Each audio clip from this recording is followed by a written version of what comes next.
If you're starting a business, number one is write down a story of what that's going to look like in about 3 years. First thing. And the story should be past tense. And then as if it's already happened, because it has. And the reason why I know it has is because in the subconscious, there is no past, present, future. Your whole future exists right now. I travel people into their future all the time, and then it happens in real life. And so the way that I've been able to manifest and get to where I am is because I know how to get into a present space and jump into my future and bring it into my reality now.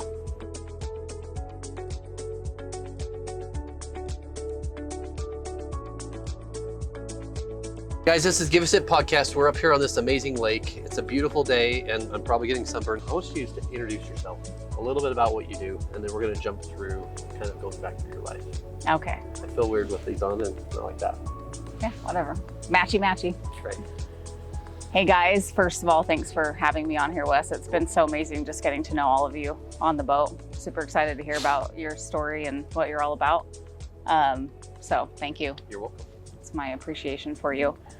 So my name is Felicia. I go by Felicia Marie on social media because I have my ex-married last name still, and I don't like to say it, so I usually don't share my last name. So there you go.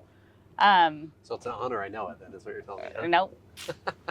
So I am currently a hypnotherapist and high performance coach. I also am certified in the mind-gut connection through some of the top leading experts on the microbiome.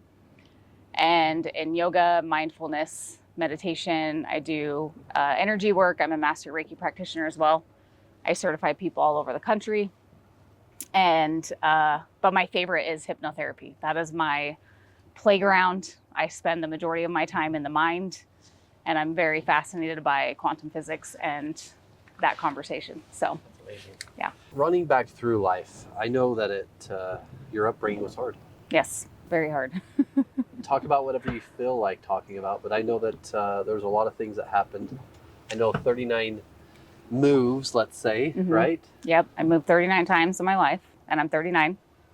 That's one a year. Yeah, one a year. And a lot of that was in my childhood. So before I was even, I would say 18 years old, more than half of that. Tell people what life was like for you growing up and how hard it was.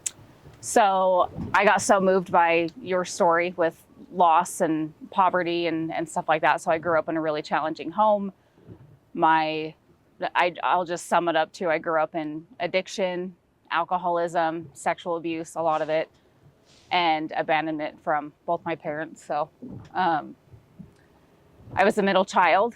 So I think like I have a middle child, and I'm very adamant about making sure that my children don't ever feel left out.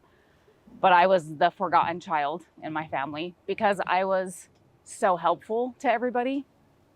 And I was pretty good, I would say, kind of a pain in the ass, my mom would say, but I was pretty good.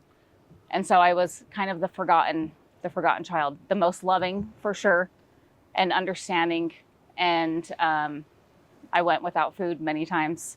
I have done a ton of therapy just around not hoarding food and holding on to it because I have this fear of not having it. And so I worked through that a lot. But I would say the biggest things that affected me was the sexual abuse and the lack of protection from my father. He abandoned us, started multiple families, abandoned those children, repeated that cycle.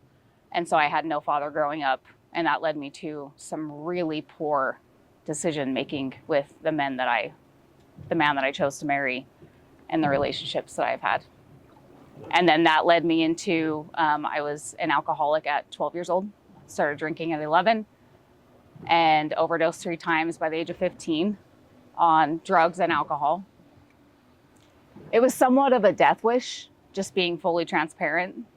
Unconsciously, I never consciously didn't want to be here, but it was more of like that pain, and coping and numbing, and I didn't know anything different. Like all I knew was alcohol, drugs, smoking, partying, no structure.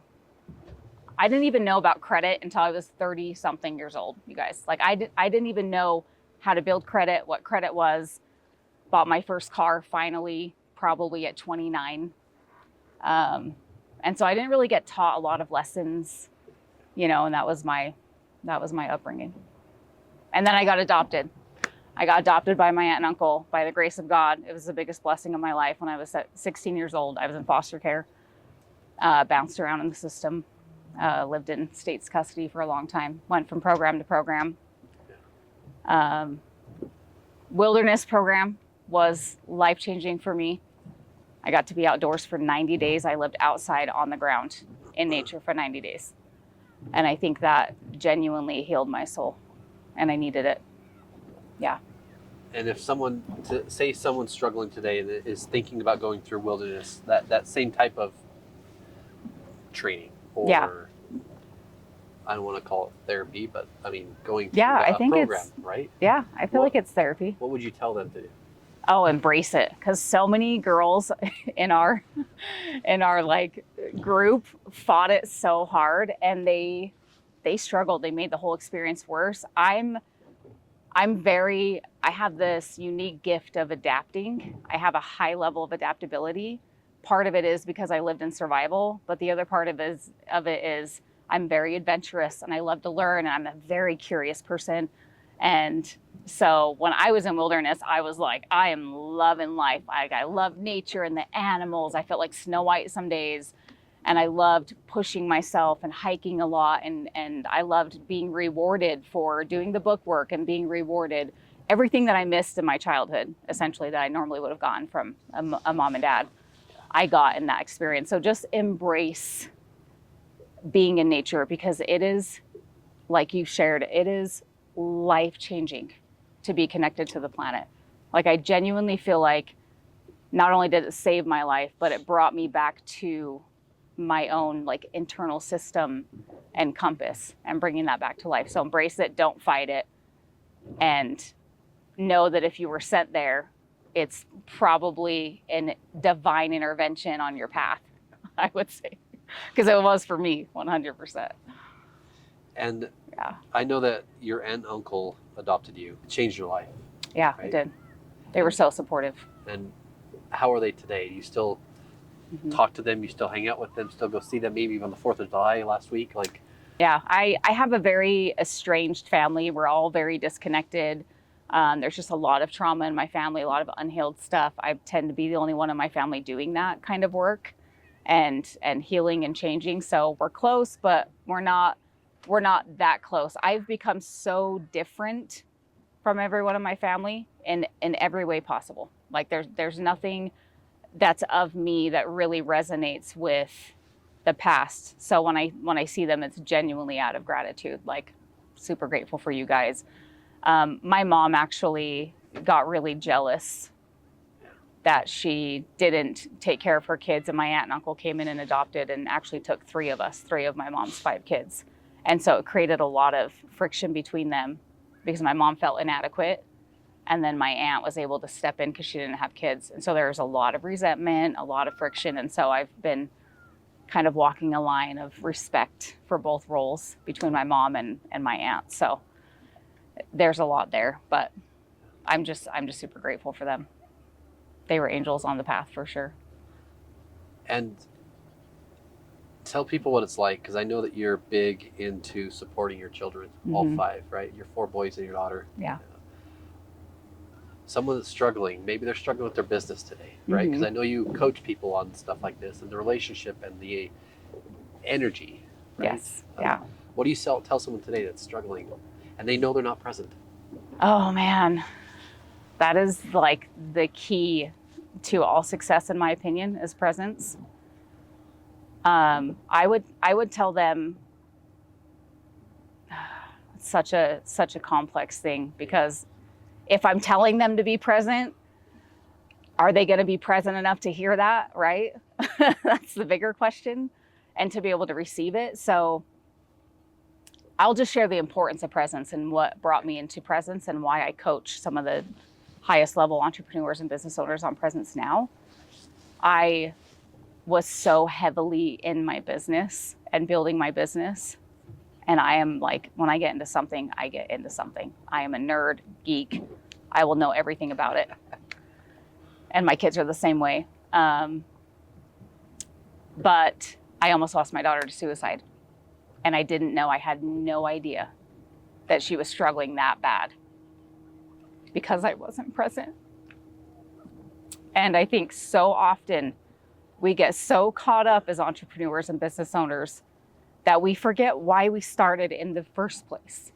And it's for our children, and it's for the legacy, and it's to be the example of what we're showing our kids. And because I struggled being present because I had PTSD and a hard life, and I was focused on business and very in my masculine, I missed the most important part of being a mother, which was nurturing my daughter through her lows and being there for her. So that cracked me open and put me on a path of regulating my nervous system to the point where when I sit with you, you can feel that all aspects of who I am are with you in this moment. And I do that with my kids, and I teach all of my clients. Jessica's one of them. That, what's really interesting is we're all going to die. Yeah. All of us. It's the only thing we're guaranteed in this life is death. And we take nothing with us. The only thing that we take before we leave, and this is what psychology has shown, is the 7-second video that plays in your mind along with DMT that's flooded in your body to give you a journey of the best memories you had. And you know what it's not? The boat I bought, the house I built, the success I had, the awards I had, the achievement. It's my grandkid, my daughter, my son, the laughter. 7 seconds is what we get. And we're so focused on what we have physically versus presence and relationships. I remember this vividly. And when my dad was diagnosed with cancer, I went to every treatment, went to everything. Mm-hmm. My mom came to me, she put her arm on mine and said, "You need to go tell Dad to let go." And he couldn't speak. I mean, the cancer, so many other things happened, but I remember having a conversation with him 2 weeks before. And I said, "Dad, you don't realize we're all losing you." Yeah. And he said, "No, you don't get it. I lose everything. Yeah. There's nothing." He didn't have a higher belief in anything. Yeah. And he also didn't have, like you said, there's maybe the 7 seconds, and that's, Mm-hmm. there's nothing, right? Yeah. And I remember what that was like, going through that with him and being there and watching him go. And you don't take anything with you. Yes. Right? Yeah. Matter of fact, you leave all the problems. Anything that you leave here, right? You might leave a mess if you're not working with, Horizon. Like you might be leaving a mess. And something that's interesting too is like, are we teaching our kids this? My daughter went to Coeur d'Alene this week and last minute told me, I'm going with my friends. It's a 9.5 hour drive. She's almost 17. I'm losing my mind because I have massive anxiety as a mother, like with my children. And she said, "Mom, I only get 7 seconds of the best memories of my life when I die, and I want this to be one of them." And I was like, wow, she's only 17 years old and she already gets it. It's amazing. Like this is what should be taught, right? And it's just such a missing piece in the entrepreneur world. I think Gary Vee does a great job of talking about it, about go to an old folks home. Yeah. Spend 2 days there, or spend an hour just talking to people and listen to what regrets they have. Yep. And then you won't be afraid to just go do the damn thing you want to go do. Yeah. Or live the life you want to live. Yes. As Mike was saying too, you go somewhere else in the country, it doesn't matter how early you wake up. It doesn't matter how hard you work. There's no opportunity. Yep. There's zero. And we live in opportunity. Yeah, we do. There's an abundance of opportunities. I am certain of that. Yeah. Yeah. So why healing? Why therapy? Why yoga? Like, why? I know I'm very smart. I've been told that my whole life. I had a really unfortunate environment, but even in that environment, I was able to be one of the smartest people in the room. I dumbed it down a lot as a teenager so I could fit in and be cool. And then I learned how stupid that was. It didn't get me anywhere. In trouble. Yeah, just got me in a lot of trouble.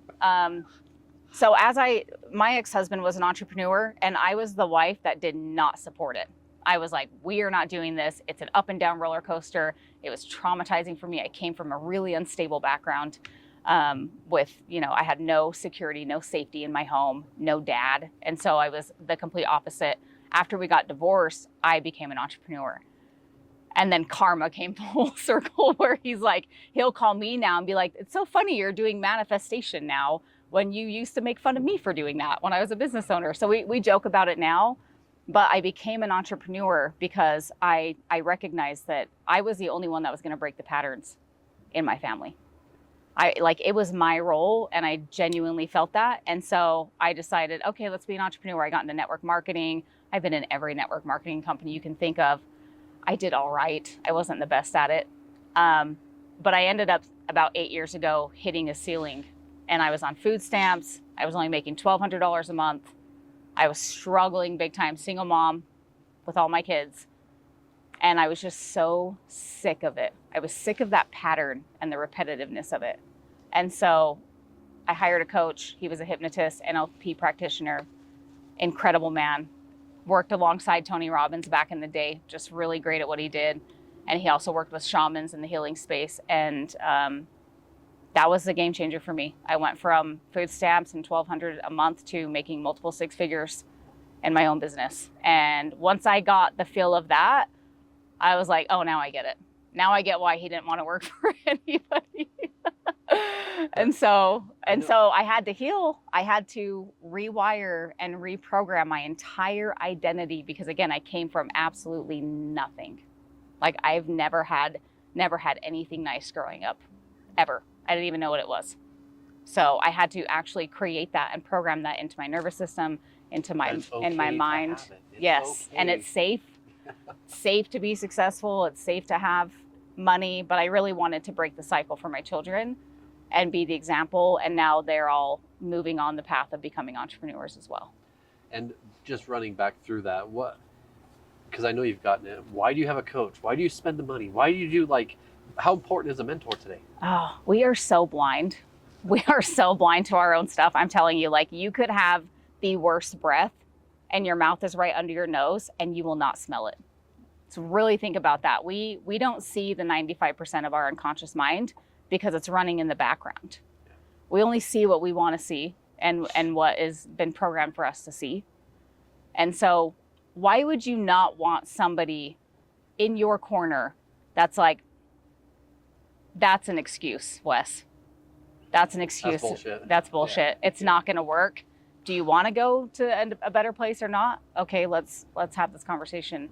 And I feel like the best coaches on the planet, and this is just my opinion and it's how I work with my clients, are the ones that help you discover things versus telling you what you need to discover, right? So I'm a firm believer in working with people. I've actively had a coach for the last 8 years and mentors. I take courses that aren't really content-based, but will actually shift the context of my mind, my perspective. And if I can find that, I'll do it. But if it's just like content and just more information, we're in information overload, in my opinion, then I'll actively participate in that because I see the real life transformation. Like the fact that I've come from what I have and I shouldn't even be alive. Like it's a miracle I'm not an addict and homeless, but the fact that I'm also successful and a good mom and I serve every person in my life it's not just a miracle. I've created that. I created that within myself by working with people. And something cool that I just want to tie, a guy named Kyler, who's the Salt Lake Texan on Instagram. He was on our podcast I know him. last summer. Yeah, I know him. He said this to his therapist, how can you help me when you've never put a gun in your mouth and pulled the trigger? Yeah. How can you help me? Yeah. They're like, I've never done that. I'm a big believer in that. So you've gone through a lot of trauma and then help people understand how to get through it. Don't show them, but help them understand how they can get through their own Yes. Trauma. Give the tools, right? Yeah. We all need tools. And it doesn't matter how successful you are. Some of my clients, the majority of mine are men. They're in their 40s and 50s, very successful in business. They kill it in business, but they're sucking at home. And they're not present fathers, and they're not leading their wives, and they're not connected anymore, and they're stressed to the max, and their health is being challenged. And it's heart attack waiting, but loss of everything because when you're gone, everything is gone. Everything is a branch of you as a man and the leader of your home, right? And there's nothing more important than you being around to build the life that you've built. What's the point of building a massive successful life if you can't even enjoy it because you're always spinning in your head and you're not in your body and you're not grounded with your family and you're always somewhere else instead of being present with your wife. You get divorced, and what does that cost you? Half of your income, half of your assets, half of the time, all of the support from the woman. I mean, the time, you can never get the time back regardless, Nope. right? Nope. So why would you even do it in the first place? Yeah, if you're really just not going to anyway. And that's a whole thing. That's why I created the Polarity Effect podcast, and I'm working with men on a heavy level because it's heartbreaking to see women not protected and children not protected, and to see men falling when men should be. They are the structure and stability of our entire planet. Like, they are a staple pillar of this reality, and they are very needed. Yeah. Very, very needed. I can't say that enough. Yeah. And I have boys. I'm raising men. So I'm like even a bigger fighter for masculinity and men strengthening themselves than most women are, because I have men as children. It ties into a little bit what Trent said too about his mom raising him, right? Mm-hmm. I mean, losing his dad at 5 months old. Like, it's amazing to know. I know my wife is my goddess. She's the most important thing, right? And my girls know that. They know it. I've heard you say that like probably 10 times less, and I just can't tell you how much I respect and admire you, the way that you speak about your wife. She's the thing. Yeah. She's the thing. Yeah. And when you leave no doubt in it, there is no doubt that can become out of it. Meaning, when she feels it, that energy's supported back into whatever I'm doing, or vice versa. That's polarity, Wes. You're talking about polarity. And what's the podcast called again? The Polarity Effect. Awesome. Yeah, and I have a co-host named Matt that I do it with. So where can they find it? Where can people listen? Instagram. Okay. Yeah, it's on YouTube, Apple, Spotify, and Instagram. We have full video, everything, full production. And we're only 4 episodes in, so you can catch it right at the beginning. But I didn't answer your question earlier about like the embodiment and why people choose to work with me, because I've overcome suicide, multiple attempts in my life. I've been in a near-death experience, being hit head-on by a drunk driver. I was in an accident where I hit a pedestrian and the man did not live. All my kids were in the car. This was 11 years ago in Arizona. Faced prison charges for 15 years, almost lost my kids. And not to even to the effect of knowing that family lost the masculine side of whatever that was. Yep.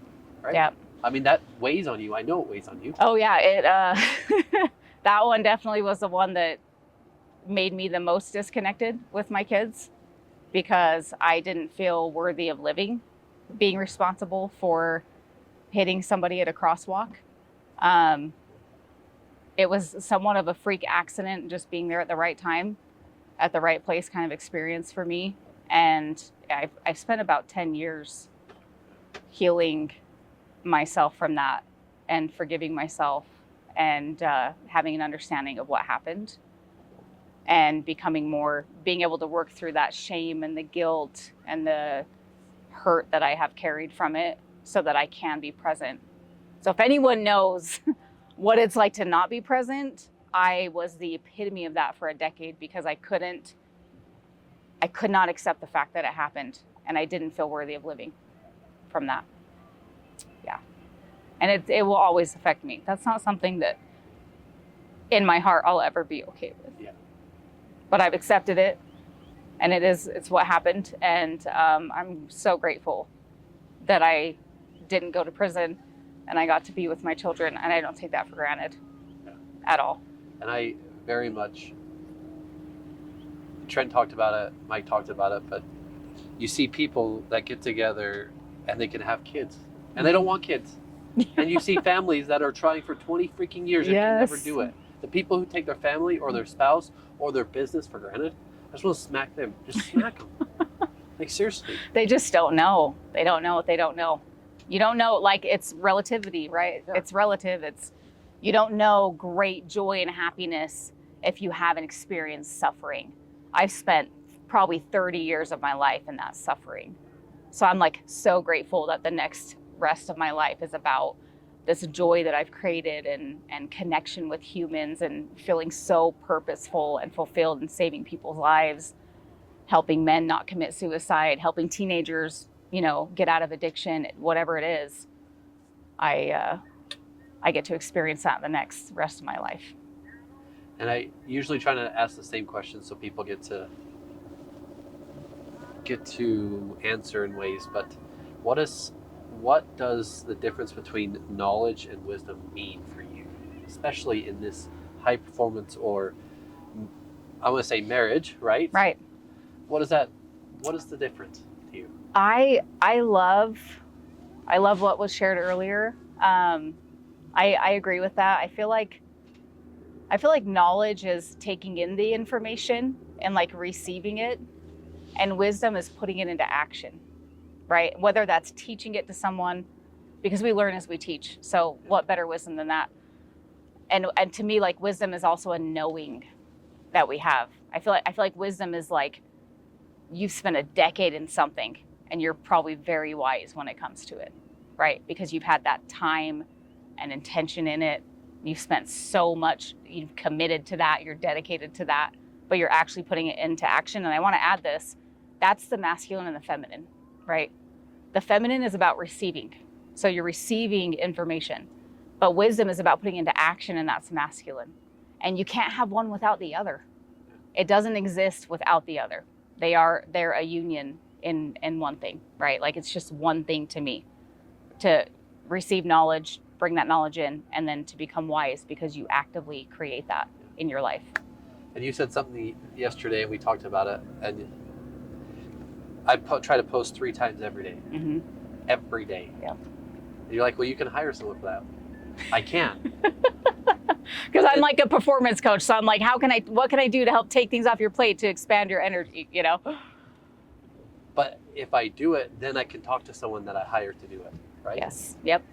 I have the knowledge, and I've also created the wisdom because I'm doing it. And you've embodied it. I can talk about it. Yeah. Right? Just like you practice what you practice every day for yourself, so you can talk to your clients about it, because you're actually creating the wisdom by creating the knowledge, getting the knowledge, coaching, action by doing it, and then teaching. Yeah. Right? So I would say it's embodiment. Like, wisdom and knowledge is the embodiment, because I just don't see one without the other. Yeah. Yeah. And I do embody, everything that I teach with my clients, and as far as hypnotherapy and everything, I embody that as well. And I think I'm just going to say this, David Goggins embodies what he is, right? If you have ever heard of him or know what he is, he's nuts. He is nuts, but he embodies it. He is that thing, right? Mm-hmm. And embody what you're doing in your business, embody the presence in your family, embody whatever you're doing. Yeah. So why do it? What joy do you get from it? I don't think there's anything better in life than having someone come to me with an issue, and I get to see it within 2 minutes of talking to them and solve that problem. And then their whole reality changes after that. Because the work that I do goes into the subconscious, not the conscious. So I work in 95% of who you are and your identity, and it shows everywhere. So it will show up in your health, your wealth, and your relationships. So it's real deep transformation that I get to create with my clients. And it's a palpable thing that you can see in them. You watch their energy shift. You see their confidence grow. You see that their relationships improve. They make more money. They're happier. They're more present. It's a visible thing. It's a generational change. It's a generational shift. And actually, my business name is Metanoia, which is like the transformative connection from the mind and the heart. Say it again. Metanoia, and it's a Greek word. And so it's like beyond your mind, beyond perspective. So if I can give you a perspective shift, knowing that will change your reality, there's nothing more permanent and transformative than that, in my opinion, and what I work on with my clients. And it's an instant shift. It's not do this course for 3 months and spend all this money and maybe you'll put it into practice. I'm like, there's a guarantee that if you sit with me in one session, your life will never be the same. Like, something's going to shift so massively in you, you'll never see your world the same again. I hear it every time I work with my clients. So that's what the fulfillment from that is.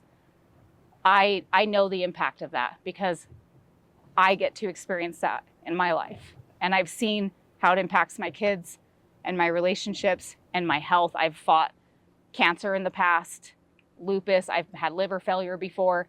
I mean, I've had so many battles, and these perspective shifts have changed my entire reality. And reprogramming myself and doing the work actively has changed that. So I get to give that to other people. I'm like, I will do it until the day I die. I don't even care. Even if you don't pay me and you sit with me at lunch, I'm going to find something. There's going to be some crack in your identity that I'm going to discover and help you see.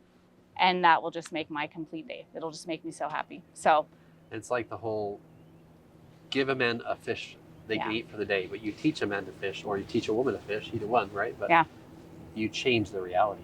Right? Yeah. And I tell my clients, if you want to keep hiring me, I haven't done anything for you. Like my goal is that you stop buying courses, you stop buying, but you stop receiving all this content, and you give the tools to shift your own perspective, and you get the tools to hypnotize yourself and visualize and create your own reality. And the next time we talk, it's because you want to just tell me thank you for the incredible work that we did together. It's not because you need to hire me again and again and again. Like, talk therapy is very much that way. So, and I'm a big believer in program your conscious to then your subconscious in reality is acting at 60 or 1,000 thoughts per second or whatever it is. Yeah. Then your subconscious level is doing the action. Mm-hmm. Without you even thinking about it. It's just going to work for you. Yeah. So I'm a big believer in it. Yeah, I am too. I'm grateful for that. Yeah, it's so fulfilling just to see people shift that way and to watch how it changes their lives. I don't know, it's just my favorite thing to watch people do that. I'm kind of obsessed, actually. What do you tell a business owner today that's going to start their business? If you're starting a business, number one is write down a story of what that's going to look like in about 3 years. First thing. And the story should be past tense. And then as if it's already happened, because it has. And the reason why I know it has is because in the subconscious, there is no past, present, future. Your whole future exists right now. I travel people into their future all the time, and then it happens in real life. And so the way that I've been able to manifest and get to where I am is because I know how to get into a present space and jump into my future and bring it into my reality now. And how do I do that? I step into that future and I create that chemistry and I sit in it for about 5 minutes and then I take action. If I get an intuitive, hit to go follow Wes's page because he's going to interview me on his podcast, I don't ever question that because I know my future because it's already happened and I trust my intuition and my instinct and I act upon it as soon as it happens. I don't wait. I don't second guess it. And that's manifestation. It's neuroscience. It's not woo-woo. It's real. And I would say if it's past tense, you just need to know that you cannot emotionally feel connected to something that is not already yours. Your heart is a conductor and it stores memory. So how can you have such a longing for this experience for a beach house or a car that you saw or a business or a mission if it's not already yours? It is yours. And time just hasn't caught up yet. And you can master time by mastering your mind and playing in that space. And so past tense, 3 years from now, 1 year from now, write it down, read it every morning, read it every night. It's called scripting. That's where, if you think about scriptures, scripting, you're writing your own scriptures on some level and you're scripting it and creating your reality versus being behind. Because what we're all experiencing on some level is we're behind our future on some level. But now that we're doing what we're doing in the subconscious mind, like we were talking Joe Dispenza's work and other masters in this field that I've learned from, we're the shadow of our future self of things that have already happened. We can actually catch up faster on our timeline to our true being, our highest level of superhuman being, by getting into a present, calm space and then visualizing it and bringing that connection and emotion into your heart. And you can have it so much faster. And it's not because you're impatient, and it's not because you're not grateful for what you have. It's understanding that time does not exist in your timeline. It's really up to you and what you focus on and where your energy is. And I'm just going to tie off that a little bit. If you think about time, it's been around for as long as we've ever known. But the thing that's changed is how we use the time. Yes. Technology, there's cars, there's boats, there's airplanes, but time's never changed. Nope. Never changed. It's still 24 hours. That was there. Tell me why that's the same. The technology, everything else is advanced, and we still live off a 24-hour period. I'm somewhat of a conspiracy theorist, so we were talking about this earlier, but I believe time has been man-made and constructed in a way to keep us locked into a system that doesn't serve us. I have went from working 50 hours a week and making $1,200 a month to working 8 hours a week and multiple six figures. I actually work less now and make more. How have I been able to do that? Because I have removed the constraints in my belief systems and my identity that keep me tied to things that don't exist in my current reality. And that frees up my energy, because to me, time is energy spent, energy received, energy given. It's an exchange. It's not really a conduct of, it's not something that constrains me. People use it as a limitation because we've been indoctrinated that we have 24 hours and this is when we should do it, and this is how long it takes, and you have to be an entrepreneur for 10 years to make this amount of money, and you have to be doing this for so long. It's all programming, and none of it is actual fact. And time is the same construct in my mind. Because if I can remove things that are actually hindering you on a subconscious level, your energy moves faster with the things that you're connecting with, and your RAS will go to work and find more opportunities, even better, and expand your vision, because I've removed things, not because we slowed time down or we sped up time. We can condense the time we use. Yes, and you can maximize your time when you're present. When Yes. you're a present person, you actually maximize the time and the energy, because it's not leaking everywhere on a subconscious level and worrying. You know how much time entrepreneurs lose by worrying, overthinking, overanalyzing, being in survival. That's the first thing I remove with people is, let's get you completely out of survival. And I have clients that are like, Felicia, I have made more money in this week than I have ever in the past few years, because I am so focused and I'm not overthinking everything. Like, I'm out of survival. Indecision is one of the biggest killers. It is. It is one of the biggest things out there. Yeah. Like, rather than just trusting our gut or programming ourselves, and then trusting our gut and doing it. Yes. Right? Yeah. How do people get a hold of you? So I would say Instagram. I have a link to do a discovery call with me. So I always meet with everyone for 30 minutes. I don't have a team. I am running everything on my own and have done that for a long time. At some point, I'll expand if I feel called to it. Just don't need it at the moment. So I just very good with my time, So yeah, I have a link so you can book a discovery call. It's 30 minutes. It's just a Calendly link. That's it. And we just start there. I have a ton of content on my Instagram that is actually very valuable to help you understand fears and hypnotherapy and the myths behind it. I have a ton of podcast recordings on there where I talk about, the people that I work with and how I help them level up. And I'm also creating a school community so that I can have a subscription and a membership to teach people. I just created a 4-part series for manifestation. And it is the coolest thing I've ever created. I had it professionally produced by the most amazing producer. His name's Cole. And it's next level manifestation offer that I'm going to be putting out. So people can watch for that. And that will just be an offer they can buy and do that. So that's the only way to work with me. Discovery call, meet with me, and then we'll decide if we're a good fit. I'm actually pretty picky with who I work with. I value the people I work with. I value my time and my energy. I'm a single mother, so I'm the sole provider for my kids. And I'm very picky with who I work with, because the people that I want to work with, I'll work with anyone if it fits. But I especially love working with people that are making an impact, because if I can impact people that are making an impact, my ripple effect spreads even further. And that is my goal and my mission in this life. And I'm very clear on that. And mine's to impact 1 million families' lives forever. Right. So Yeah. I agree. Yeah. 100%. So you get it. I do. That's what I'm creating in this life, and that's what's happening. And not that I'm just going to tie off something different, but Mike said earlier, I love making payroll. I think about payroll every week and how it affects the 40 families that we employ, Mm-hmm.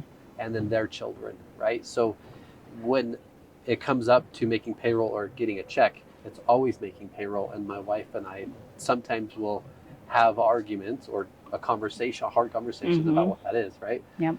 It's a bigger thing when you have employees. It's a bigger thing when you have a community. Yeah, it's a great It responsibility is. to have employees, and Yeah. I respect that about anybody that has employees. It's hard. Yeah. It's hard. But it's beautiful. You're blessing so many families' lives. And they're blessing ours. Like Mike said, they are blessing ours. Yeah. So I love that. what is success? Last question. What does success look like for you? Being the embodiment and the example to my children to live a present, purposeful, and in service life. That is success to me as a mother and even as an entrepreneur. So that they're set and knowing that they need purpose and they need to be present for their lives and intentional and to be in service of other people. That's it for me. I'm like, if I do that, I don't even care what I have. I'm grateful for you being here. Selfishly, I just want to ask, what was this like today for you? This has been so incredible, Wes. You're such an awesome, all of you are so amazing. I love spending time with all of you. You're all incredible men, great husbands, leaders.